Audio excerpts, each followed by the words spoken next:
Since moving to our new shop here in Missouri, you may have noticed that the audio in our videos sounds different. Sound treatments in here just to cut that reverb because it is brutal. Some decisions that I make about tool placement, we need three things. We need moisture. Yeah, I think we need to do something about that.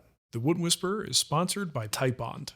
So to cut down on reverb in this space, we're going to make some DIY acoustic panels, and the decisions I'm making for materials and methods here reflect the fact that I need to make a lot of these. In fact, 36 is what we're aiming for. The basic structure here is a plywood frame, and the interior is a rock wool insulation core at 2 inches thick. I then wrap that in very, very thin plastic to help contain any loose fibers, and then the whole thing gets wrapped in acoustically transparent fabric to make it not look like crap. Now, of course, full disclosure, I'm not a sound expert. I'm just somebody who's done this a number of times in wood shops, but I'm also a little bit of a home theater nerd, so studying acoustics and how it works in particular spaces is just something that I'm interested in. So I know a little bit about it, and hopefully this video, I'll be able to help convey that information. So let's get right to the build and stick around to the end because I've got some sound tests and additional information you might be interested in. My frame parts will come from a couple of sheets of 3/4 inch plywood. I start by cutting the sheet in half and then ripping the pieces to a little over 4 inches wide. The strips actually need to be 2 inches wide, but when breaking down a big sheet of plywood like this, I find it easier and safer to start with a slightly wider cut and then further break down the pieces with a second round of cuts. Some of these strips will be cut in half to 24 inches for the short frame pieces. The other pieces will be left at a full 4 foot long for the long sides of the frame. By the way, if you're only making a few panels, you might consider using some pre-milled 1x2s instead of plywood. Now I'm cutting some 1/4 inch plywood into small triangles. These will be attached to the corners to help stiffen the panel. I'm dry assembling the frame just to double check everything. Now pay close attention to those measurements. Side to side, we're just under 24 inches, which is what we'd expect when you cut a 4-foot piece in half. You always lose some material to the blade kerf. And the length is actually 1.5 inches short of the full 48 inches when the short pieces are attached, which means that our rock wool panel will need to be cut before installing. Now, if you want your rock wool panels to fit into this opening perfectly with no cutting of the panel, you're going to need to cut your long pieces to 49.5 inches. That accounts for the other piece of plywood that joins up and takes up some of that space. The problem is I'm trying to be as economical as possible, and 49.5 is not something that divides evenly into a full sheet of plywood. So I'm sticking with 48 inch on the long pieces, 24 inch on the small pieces, and the insulation panels will have to be cut accordingly. Okay, so the frame goes together with glue and brad nails. The glue I'm using is Typebond Quick and Thick. Look, you and I both know that there's a joke here. I want to say it so bad, but Typebond is a sponsor, and while they have a good sense of humor, making a joke in reference to the name of one of their products probably isn't smart. I mean, especially if the joke were something dumb and featured equal parts compliment and self-deprecation, like for instance, Quick and Thick, that was my nickname in college, or something like that. But no. I'm going to take the high road on this one and keep my dumb jokes to myself. In addition to the corner brackets, I cut some 1-inch strips of 1/4 inch plywood that will span from top to bottom that should also aid in keeping the rock wool from falling out.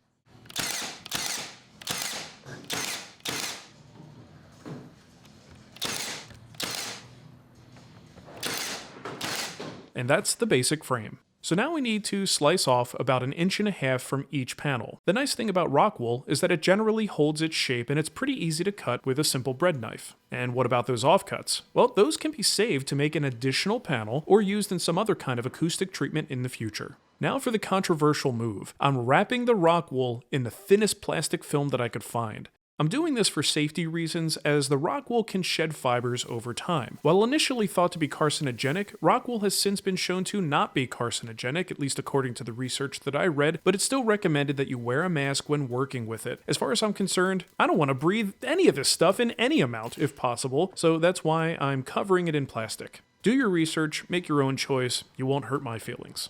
But it is a legit question to ask if the plastic will hamper the performance of the panel. The plastic is super thin, at 0.31 mil. Now many will assume that 0.31 mil means 0.31 millimeters, which would be pretty thin, but this is actually 0.31 mil, a unit of measurement where 1 mil is equal to 1/1000th of an inch. So this stuff is actually 0.00031 inches. That's significantly less than the thickness of a human hair. So I'm hoping the impact of sound transmission through the medium will actually be pretty minimal. Now you guys know me, I'm not going to speculate without running some kind of a test, but I'm not about to go all Neil deGrasse Tyson on this. I'm just recording samples with my voice, with the panels in front and behind me both covered in plastic and not covered in plastic. I'll spare you the actual sound tests, but they went something like this. Both me and my editor Todd listened to all of the samples with good quality headphones, and we just couldn't hear a difference. There was a clear difference between panels and no panels. Oh yeah, this is it. But no discernible difference between covered and not covered. Now that doesn't mean that there wasn't a difference. I'm sure measurement tools would tell us more, but the plastic gives me peace of mind, and if I don't actually hear the difference in the audio, then I'm calling this a win. The panels are then finished off by applying some acoustically transparent fabric to the front and the sides. Now this particular kind of fabric is kind of important because you do want the sound to transfer through, not being inhibited as it goes in and contacts the internal panel. And Jason's just folding the fabric around to the back and stapling it in place, and then cutting off the excess. We then hung them from the ceiling using hooks and screw eyes. Oh yeah! Leaving them a good inch or so away from the wall. That puts some airspace behind the panel. We'll talk more about that later.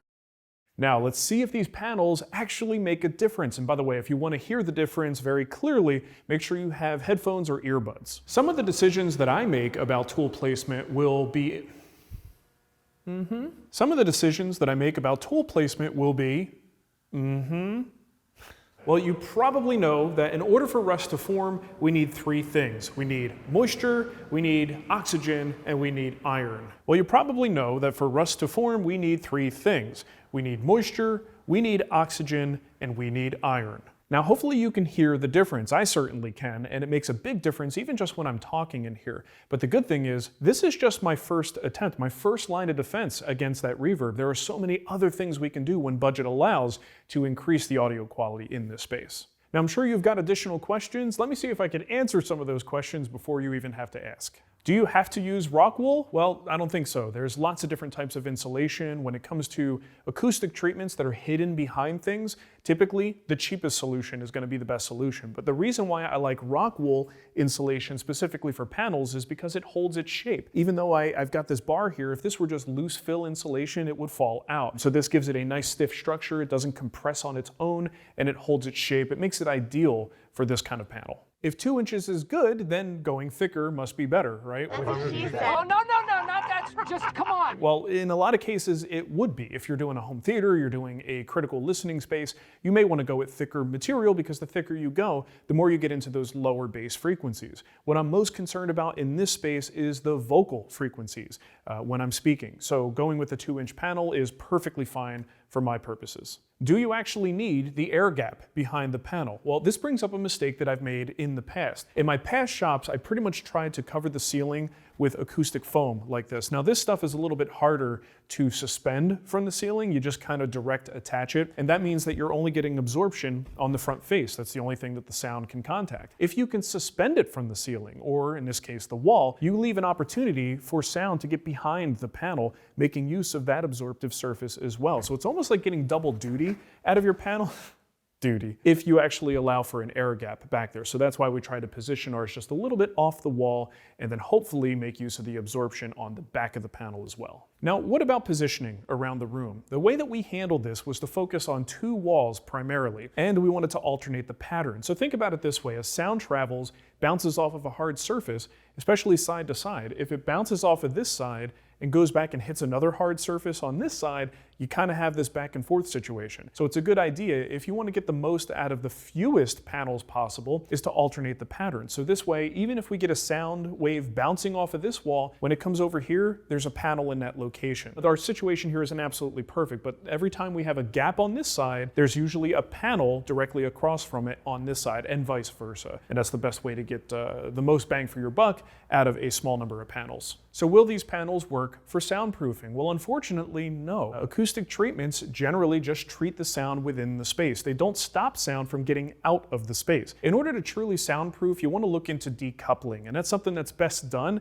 during a construction phase. After a room is built, it's a lot harder to do. Think of it this way: as the sound travels around the room, it hits, let's say, your drywall, and that vibration transfers through the drywall, through the studs, into the other side and then out into the other room. So unless you can create a space within a space and create a nice air gap where those vibrations can't travel through, it's really hard to truly soundproof. So if you're looking into soundproofing, there are probably some cool DIY tricks you can do to help stop the tool noise from getting into other rooms in the house.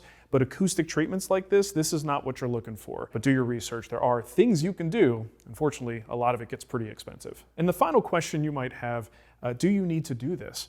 Well, no, but you might want to. Having a space like this that's acoustically treated is a much more pleasant space to work in, even if you don't film like I do. Just having a conversation with a coworker or a family member comes into the shop, it's really nice not to have that echo, and especially with tool noises bouncing all over an echo chamber of a room makes it very uncomfortable to be in. So maybe I'm a little bit spoiled because I've done this in all of my shops, but even if I weren't filming myself, I'd at least have some acoustic treatments to help knock down that reverberation, and it makes it so much more comfortable. So the bottom line here is, if I'm doing my job and I get all this set up correctly, you should never notice as the viewer. That's the goal. If you notice the sound, then we've probably done something wrong. But this is really just the tip of the iceberg for me. That said, I was pleasantly surprised by how effective just this first step was. I've got a bunch of other things that I can do in the future, and now I'm thinking about whether I really even should. In my past shops, I would use this stuff, attach it to the ceiling, and I'd have a good percentage of the ceiling covered with this. And I was always just a little bit disappointed in the result of that. These panels, however, as few as I have up there, I mean, there's quite a bit, but I could have done a lot more. I'm really impressed with the way everything sounds. I'm super happy with the construction method that we used, with the number of panels that we've got. This is a great start, and I'm super excited to be able to present videos with audio that you won't even notice,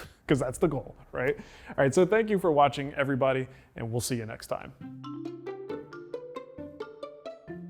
Getting a good view.